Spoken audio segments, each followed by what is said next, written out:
I guess we're live. Ladies and gentlemen, thank you all for tuning in to this very special live edition of NRI Talks. Before we get started, I'd like to thank each and every one of you for tuning in from all over the world. I'd also like to take a quick moment to thank the amazing team of Naife الراجحي Investments for making this possible and for continuing to support entrepreneurs from all around the world.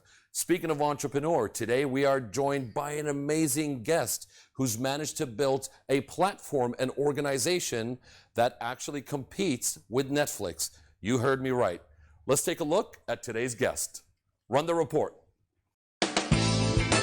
Maaz Sheikh brings more than 20 years experience in the media and telecom sectors, spanning technical, operational, sales and marketing functions at Fortune 100, as well as early-stage technology companies operating in the US, Europe, and the Middle East. Maaz spent a part of his childhood growing up in Dubai and returned to the region in 2006 to join Showtime Arabia, which is now known as OSN.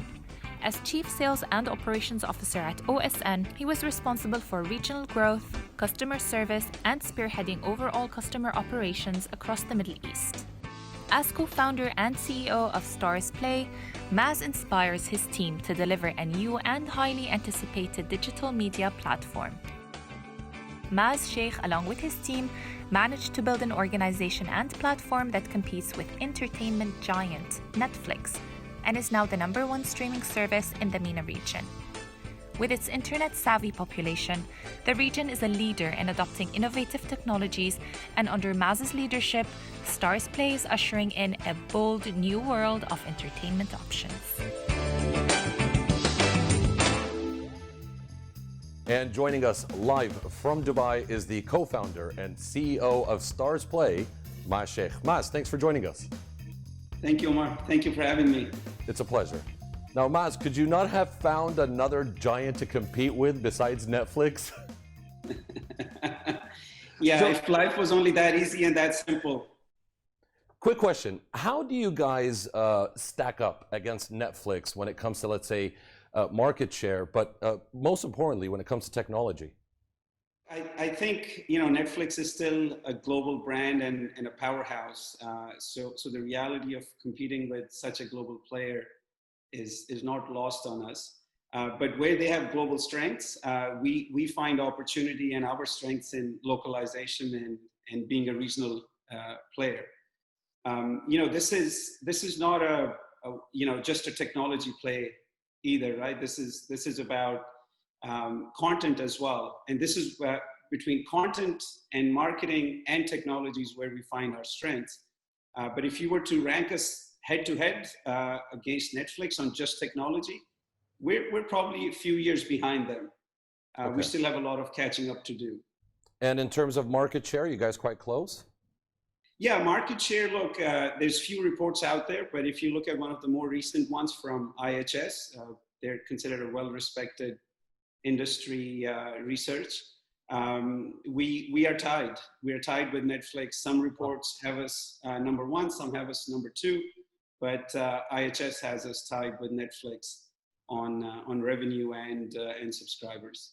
Well, listen, I mean, congratulations on a job very well done to you, to your team. The question is, when you actually set out to do this, did you think one day that you would be competing against Netflix? Did you see this happening? Not to be honest, no, we didn't.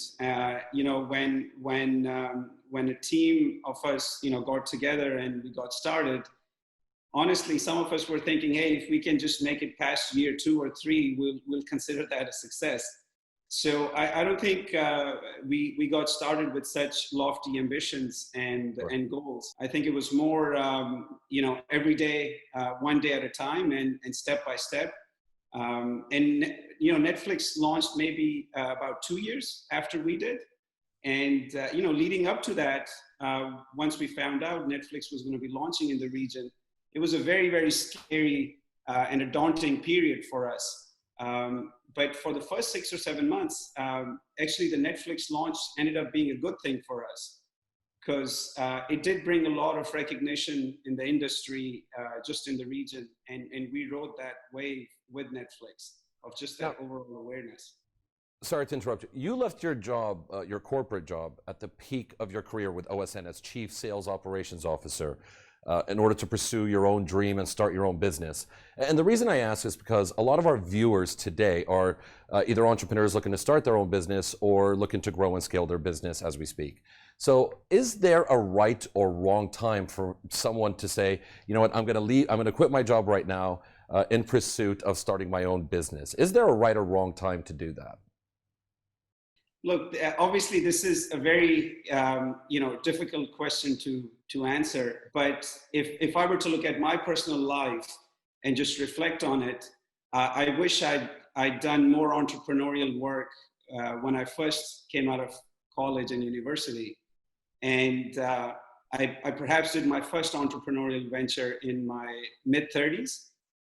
And then did 2 ventures, and then the next one was Starzplay, maybe 10, 12 years later, since my first one. So everyone,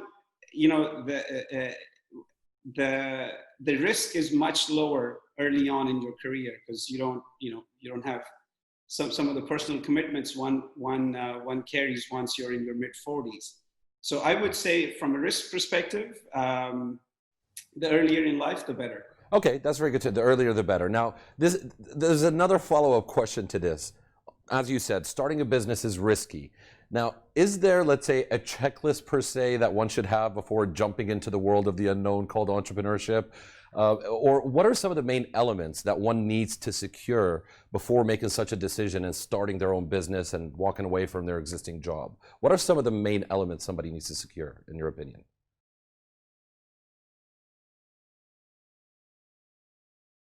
Journey. And I think for me, Omar, what I will say is one has to have an ambition that's beyond just making a company successful or making money, because the path that one is taking as an entrepreneur can be a very, very bumpy one and a very unpredictable one. And you deal with scenarios that are not entirely in your control. So you find yourself reaching deep down to find exactly why you started that journey in the first place. So it can't be just about money or success, and there has to be something deeper behind it. Otherwise, it becomes a very lonely journey and a very difficult one. Sure. Now, let's get to know Starzplay a little bit more in terms of territories.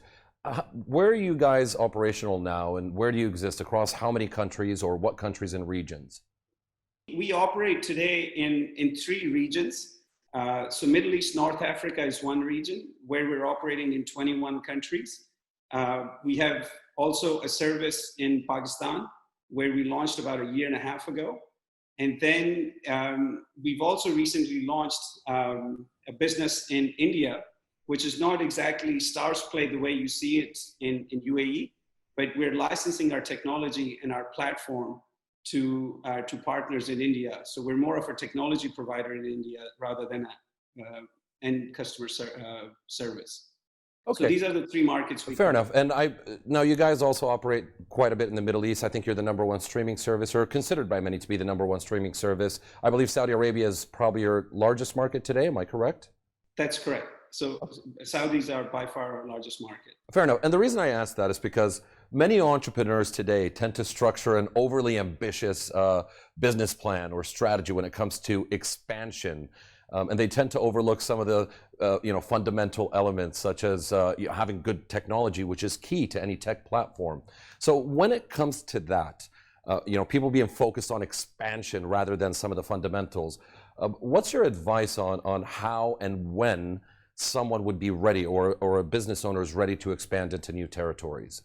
Look, I think expansion too quickly can be sometimes what takes a business down, right? And it can also be, you also need to capitalize on an opportunity if it presents itself, whether it's an additional market or additional product that one can launch.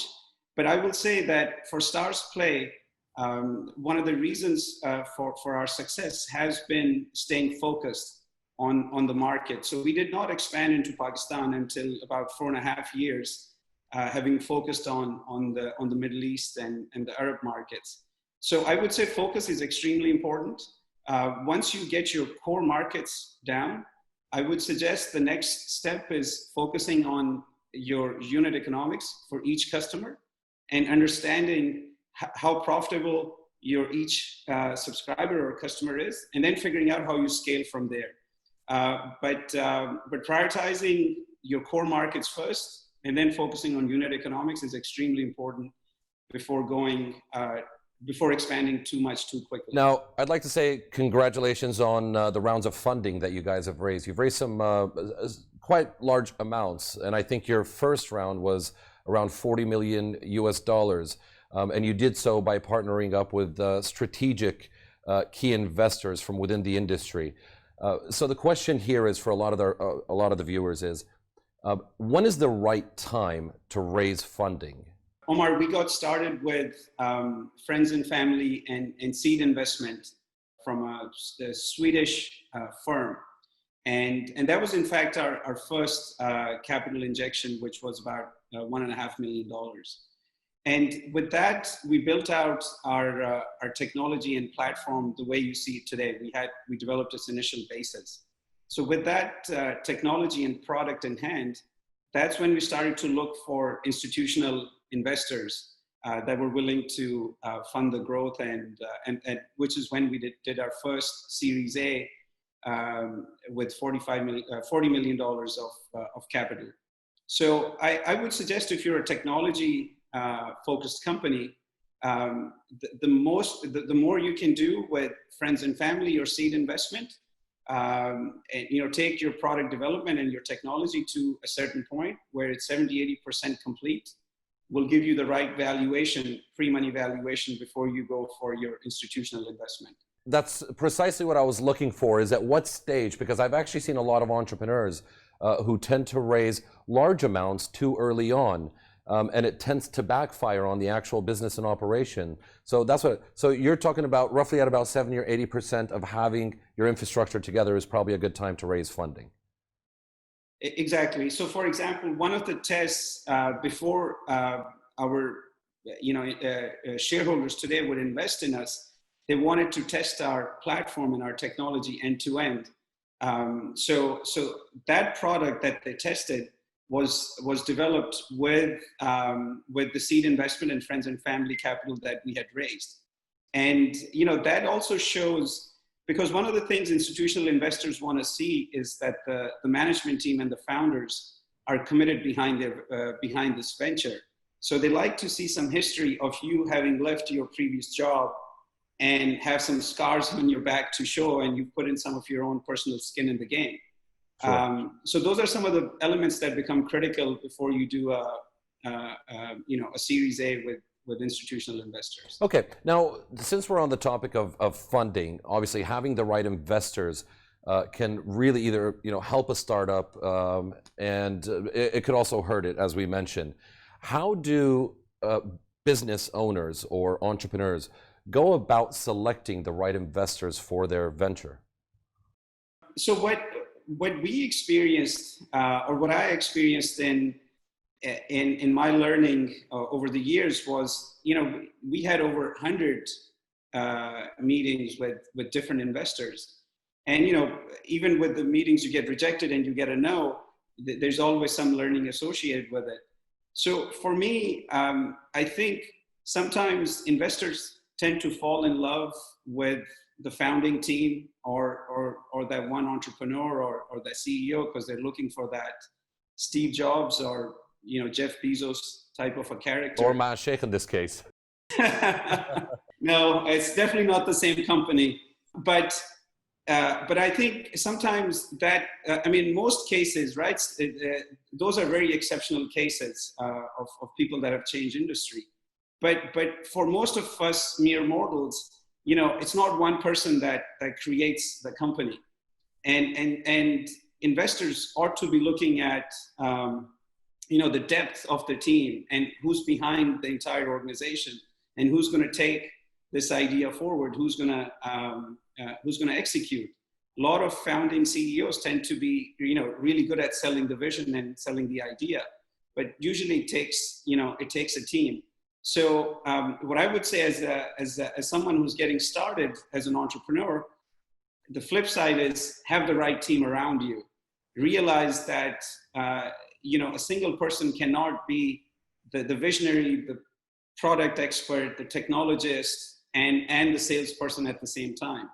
Usually it takes a team, and it can come in any form. You can have part-time advisors, you can have people who are working with you, you can have co-founders, but you will need a set of skills around you. Fair enough. Now, you're talking about having the right team, and that brings me to the next question, actually. Obviously, an organization's staff or team can literally make or break that organization. What sort of selection process should business owners, or even HR managers for that matter, follow when hiring specifically, let's say, senior managers who tend to influence other employees and set the right or maybe even wrong tone within a team? What sort of selection process would you advise to business owners and HR managers? Sure. Again, it's a very personal thing. For me, I was fortunate enough to have been blessed with the team that I'd been working with, both at OSN, and part of the team came from HBO. And I had an opportunity to work with both teams before the organization came together. So I was in a very fortunate position that we got to build the chemistry, we got to know each other, and that team, gave me the opportunity to lead the organization in the long run and accepted me as the CEO. But as a hiring manager in the last 5 years, I have to admit I'm not the best person at hiring. So the way I compensate for that is I rely a lot on people around me, and I rely a lot on their feedback and judgment, rather than just myself. I tend to talk to someone and I like them, but that's not always the right decision. So I try to be objective when I'm going through their resume and looking for relevant experience. But I also rely a lot on my peer group to evaluate the person. All right, Maaz, we have a few questions that have come in from our live audience. The first question comes from Riyadh, from Mohammed Al-Anazi in KSA, and he asks, how do we determine the right monthly or annual sales targets as a one-year-old web development company? We seem to always be in conflict with our investors, even though we have increased sales by an average of 8% over the past year. Look, I think investors will always have higher expectations of you, and they, it's almost a given that whatever you are doing today, they will want more. It's their right. They're there to challenge you. It's very difficult to comment on whether 10% year on year is a good number or a bad number. It all depends on your industry and your product. But I definitely accept the fact that investors will always have high expectations. And as a general rule of thumb, you have to do better than what you did last year, always. Now, I'm going to try to take that same question and reflect it on you. What do you implement on your team as a tech or streaming service platform in terms of monthly or annual growth? Sure. So we have been, if you average out our growth over the last 5 years, Omar, we've been growing about 70 to 80% year on year. Of course, earlier years, the growth was much higher, 300-400% year on year. Last year, between 19 and 20 so far, we're trending at about 50% growth year on year. All right, and the second question comes from Mohammed in Abu Dhabi, and he asks, we are a boutique social media agency that has lost nearly 70% of our clients due to the current pandemic and marketing budgets being cut. Yet we have retained all 10 of our employees at full pay. How can I reduce salaries without the risk of losing my staff, especially to my competitors, which is my main fear? So I can definitely relate to this one in the sense that we went through a similar exercise a few months ago.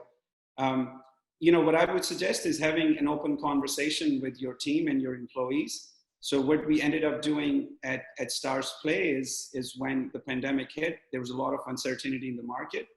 I ended up having an honest conversation with the management team, and we as a team voluntarily took salary reductions collectively as a team. And I'm appreciative of the colleagues and the team that did that voluntarily. So I would suggest it's an open conversation with your employees, and because I think most people do understand the situation, and I'm sure they'll be supportive of they'd rather see the business and company survive through this period, even if that means that they have to take temporary salary reductions. So having an open dialogue or a transparent dialogue with the team. Absolutely. Okay, let's go on to the third question. We still have a little bit of time for a couple more questions. We have one from Mufid Hamza from Dubai as well, and he asks, we are an online service provider that expanded into Egypt recently, where there's a high demand on for our services, but we are struggling with online payments due to the low credit card penetration. Do you have any advice? So there's especially in Egypt, the government has started several online payment initiatives. You should definitely look at those. There's also the option of working with telecom operators in Egypt like Orange and Vodafone and Etisalat, where they can enable mobile payments for you for your electronic sales online. So either it's government payment channels or the telecom operators in Egypt, Etisalat, Vodafone, and Orange. Okay, so using telecom services to be able to actually collect payments, that's actually that's quite a great idea, and I think you guys apply that yourself. And I'll want to come back and just ask you about that very quickly, because it's very interesting how you guys were able to apply that. For now, let's take the next question, which comes from Mustafa Khalil from Jeddah in KSA, and he asks, my business partner and I seem to disagree often on our marketing spend as an online shopping platform. What percentage of our budgets or revenues should be allocated to marketing budgets? So again, Mustafa, this is a very difficult one. Generally speaking, for a stable business that has been running for say 5 or 6 years, they will spend anywhere from 7 to 15% of their gross revenue on online marketing. For us as a company, when we first got started, the percentage was relatively high, but now we're in that 10% range annually of our overall revenue we're spending on marketing. But like I said, when you're first growing the business, that percentage is higher because your revenues are low and you're still trying to build the brand. The thing that I will also suggest is look, especially for Mustafa, is to look for ways to partner with existing brands that have more marketing clout than you. This way you have a wider reach and your marketing dollars go a lot further as well. So look for partnerships, especially in a market like Saudi, which is a big market, and your marketing investment can get diluted very quickly because you're operating such a big market. Excellent. Let's take one more question. Next question just came in from Ismail Al Hassan from Kuwait, and he asks, I've been struggling with hiring programmers for my online insurance platform, as I am not a tech geek per se, but rather a business development person. And I've already hired and fired a handful of individuals. How do I find the right programmer given my lack of technical knowledge? Sure. So what I would suggest to Ismail is find at least one person that Ismail can trust and enable him or her to do hire more programmers. Because if Ismail is a business development salesperson like myself, then you don't want to make those calls and make those decisions. So at least have one person by your side, someone you can trust with your technology decisions, including hiring of the right programmers. Otherwise, you'll keep hiring and firing and not get to your goals. But find at least one person that you can trust.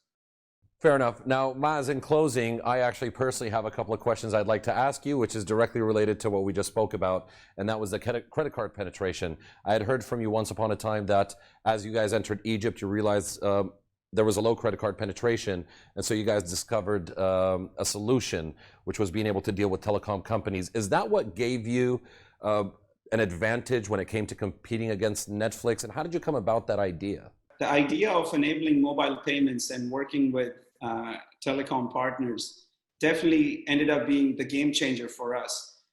So if you think about it, Omar, we started with an idea to build a media and entertainment company. It took us about a year to realize we are more of an e-commerce company than we're an entertainment company. Then it took us about another 6 to 9 months to realize not only are we an e-commerce company, we're also a payment solutions, online payment solutions company, because we couldn't find products and services that were readily available that we could use. So this is perhaps a good lesson for other entrepreneurs out there, that you might set out solving one problem, but what you realize is that you have to solve some other problems as you go along with it. And for us, the payment solutions, online payment solutions, was definitely one of the ones that we addressed. And it's still, even after 5 years, continues to be one of our key competitive advantages against our competitors. Now, Maaz, we've had quite a bit of questions pour in actually as we're speaking right now. Unfortunately, we're not going to be able to take all of them, but I'd like to mention to the viewers that if you submit your questions on our social media channels that appear right here at the bottom, we'll try to submit them to Maaz and try to get the answers for you. So make sure you log on to the social media channels and submit your questions there. Now, Maaz, in closing, if you have one piece of advice for all of our viewers, the entrepreneurs out there that are looking to make their dreams come true, what would that one piece of advice be to everybody who's watching? Sure. Look, one piece of advice I would give is that as much as believing in your dreams and that conviction in your ideas is extremely important, I would say what's really important even beyond that is perhaps having the humility to accept that you've made mistakes and going back and reflecting on them and then fine-tuning. Because, very few of us get this right the first time around. So when you see things not working and you being wrong yourself, have the humility to reflect on it and go back and change and do it again. Maaz, thank you very much for joining us today. Ladies and gentlemen, joining us live, that was Maaz Sheikh, the co-founder and CEO of Starzplay. Make sure you tune in and join us on the next episode, and be sure to visit us on our social media channels to interact and engage with us. Till then, we'll see you next time.